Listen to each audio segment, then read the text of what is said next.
Gracias, muchas gracias por continuar en la programación de Noticieros Canal 7 y ahora cerrando la semana informativa a través de nuestra emisión Código 7, como todos los viernes, ya una tradición y un gusto compartir, por supuesto, los temas más importantes, los temas torales de la semana con nuestro amable auditorio y con este panel de lujo que siempre hace vibrar la televisión de 10 a 11 de la noche todos los viernes y también los sábados en la retransmisión precisamente de Código 7, por si no lo alcanzó a ver los viernes, bueno, el sábado tiene oportunidad de hacerlo. Y empiezo por Paulina Rodríguez. Pau, ¿cómo estás? Bienvenida, me da muchísimo gusto saludarte. Sí, ahorita acabamos de platicar y todo, ya sabes que nos encanta, somos como roomies, pero... Cierto. Pero sí, siempre es un gusto, Miguel, y sobre todo cerrar ya la semana contigo y con mis compañeros que estás por presentar. Pau, no te vayas a cambiar de casa, ni yo me vaya a cambiar de casa porque nos vamos a extrañar mucho. Podemos dejar en línea aquí, ya registrar. Ok, me parece muy bien. José Luis Juárez, ¿cómo estás, amiguito? Muy buenas noches. Muy buenas noches, Miguel, Paulina, Luis. Un honor estar nuevamente con ustedes. Igualmente, amiguito, muchas gracias. Cierra este panel Luis de Regil. ¿Cómo estás, Luis? Un gusto, siempre listo y al pendiente al llamado de Código 7. Gracias, siempre elegante, Luis. Qué bonita combinación traes con tu pañuelo y tu corbata. José Luis Juárez y dije, bueno, pues elegante. Generalmente, sí, claro, ocasión, ¿no? para estar más por los temas que vamos a debatir. Que se van a manejar. Generalmente, si ponemos de acuerdo, venimos como... Coincidimos, pero hoy no. Hoy no hemos coincidido con los colores. Curioso. Bueno, azul y azul. Pero bueno, ya vamos a platicar de los temas realmente que nos interesan. Antes voy a presentar, por supuesto, a nuestra intérprete de lengua de señas mexicana, Majo Zavala. Muchas gracias, Majo, por acompañarnos esta noche en Código 7. También estará nuestra amiga y compañera Isis un poco más adelante. Se alternarán precisamente esta emisión. Vamos a los temas. Hace aproximadamente, ¿qué será? Un mes, más o menos un mes se va a cumplir, que se dieron ya los 3 primeros años del decreto de la alerta de género, decreto de la alerta de violencia de género en San Luis Potosí, para garantizar precisamente los derechos de las mujeres, sus garantías, su seguridad en todos aspectos y sobre todo el reconocimiento absolutamente a todas las actividades y labores, especialmente con la intención de que parara precisamente la violencia feminicida y la violencia hacia el género. 3 años y pasó prácticamente de noche. La pandemia del COVID-19 ha acaparado la atención y hace un mes que se cumplieron estos 3 años de la activación de la alerta de violencia de género y bueno, nadie ha dicho absolutamente nada, y para eso estamos esta noche, para hablar de ello, para tratar de analizar un poco. Tenemos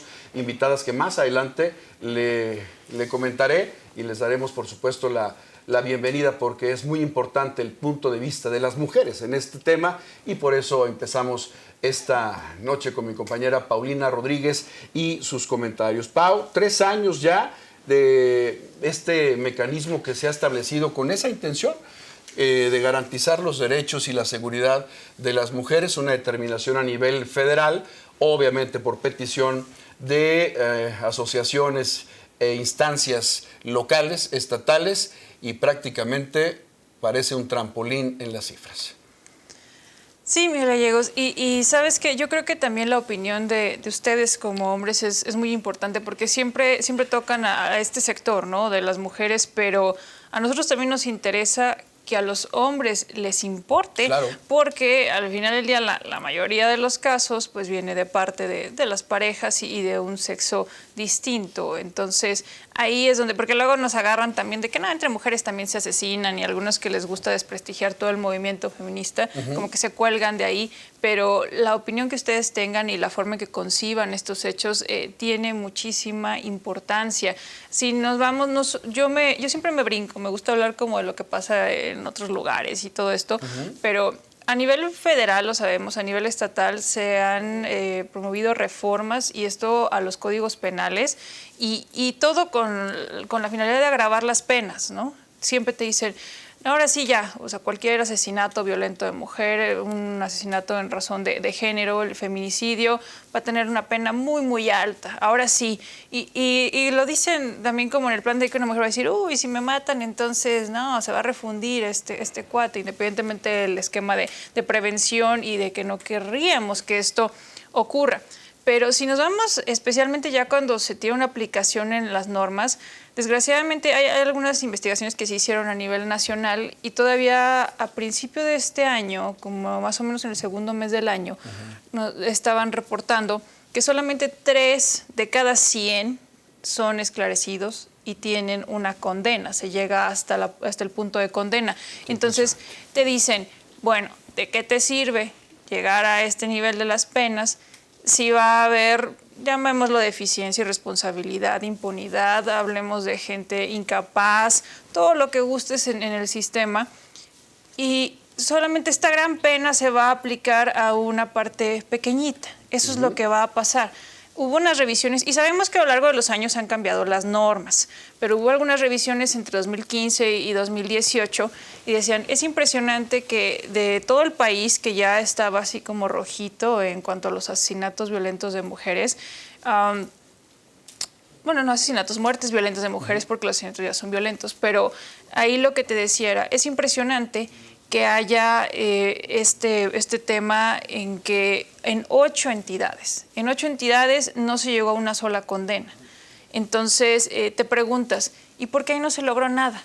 Porque en ese tiempo ocurrieron casos, parece que en 8 entidades, en ese lapso de 2015 a 2018 fueron como más de 2,400 y no pasó nada. O sea, digo, el cuate, la persona que lo haya hecho, pues como si nada, o a lo mejor detuvieron a alguien un ratito y lo soltaron, un proceso que no avanzó, que no se tuvieron las pruebas requeridas. Entonces, el resultado no se va a materializar. Eso es algo que nos preocupa. También cuando nos vamos a otra parte, como en Tlaxcala, que sabemos que es un sitio en el que también hay muchos problemas en cuanto a las muertes violentas de mujeres, refiere. Y la trata. Que va ligado también a este tema. Bueno, antes nos presumían, tenemos las penas de 70 años y después ya como que empezaron a cambiarle en los últimos años y, ¿no sabes qué? Vamos a bajarla, la máxima. Y sí, o sea, la mínima a 40, luego a 60, pero porque ampliamos las causales, ¿no? Entonces, ahí es donde ya empezamos a ver el montón de pretextos que nos dan, pero el resultado sigue siendo el mismo. Y si aterrizamos las cifras oficiales con lo que la gente, los activistas, las asociaciones tienen, ahí también nos damos al traste. Todavía al inicio de este año estaban diciendo, por ejemplo, el sistema de seguridad pública, son 144 feminicidios los que tenemos, así los primeros meses de 2020.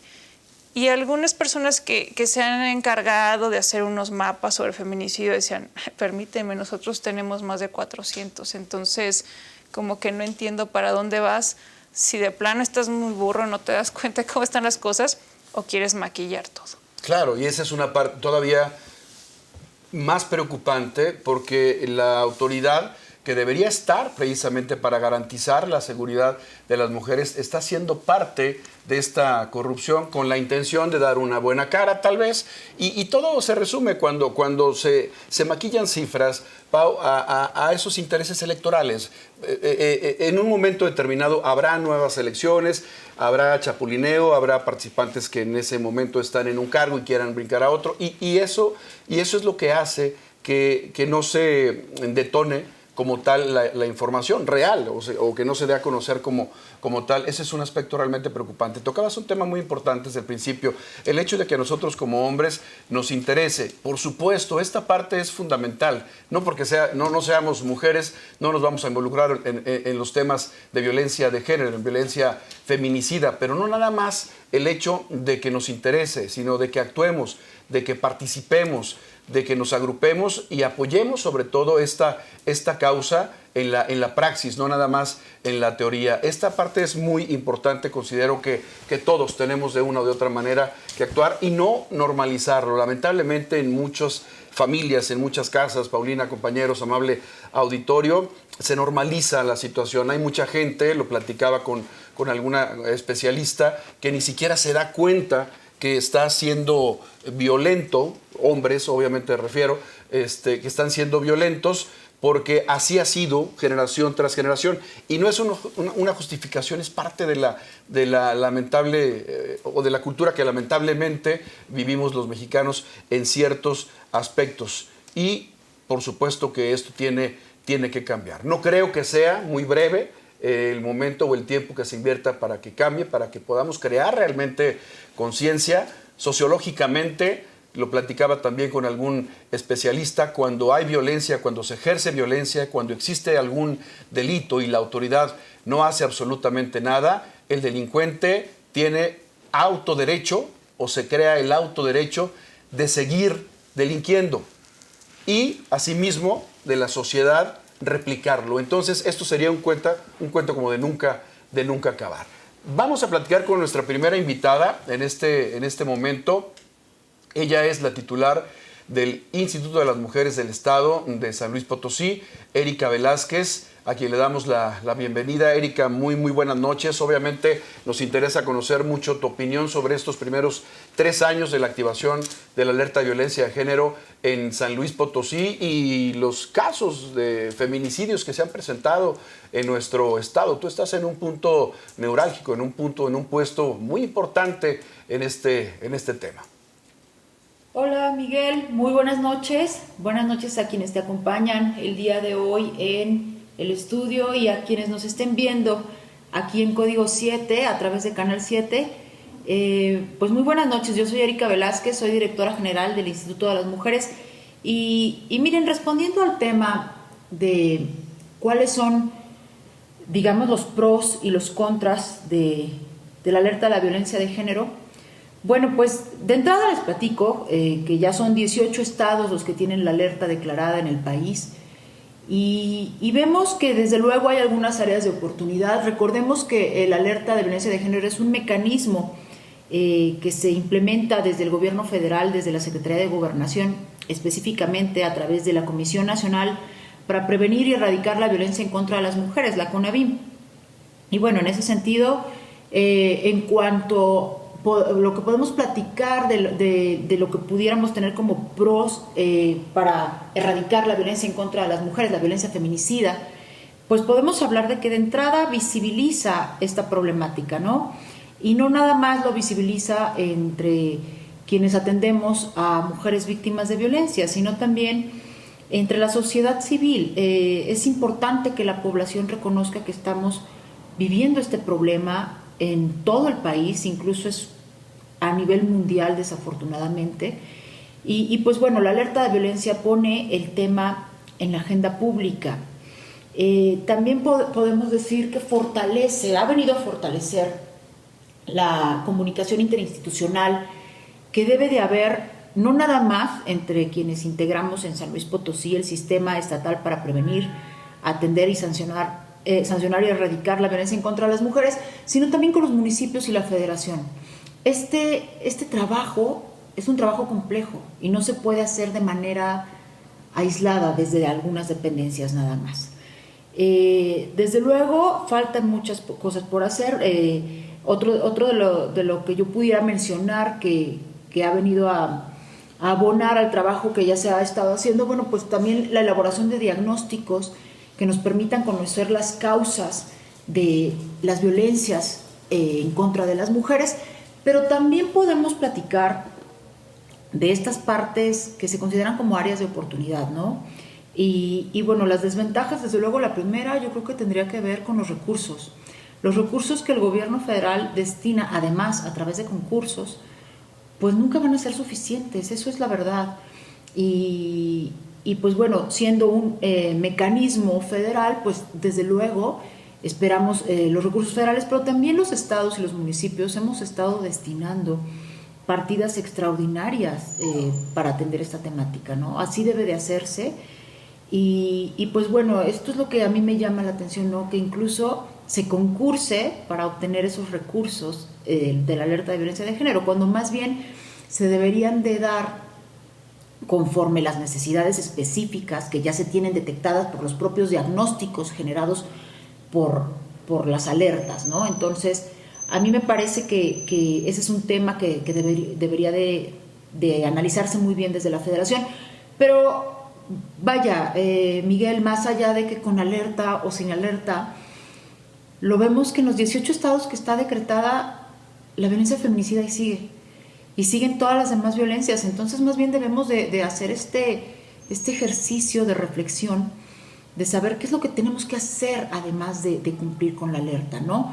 En el estado de San Luis Potosí tenemos un programa estatal para prevenir, atender, sancionar y erradicar la violencia en contra de las mujeres, que tiene muchos puntos que empatan con los lineamientos de la alerta. Entonces se ha hecho un cruce por parte del CEPACEF para ver a cuáles ya se les está dando cumplimiento y cuáles hace falta reforzar.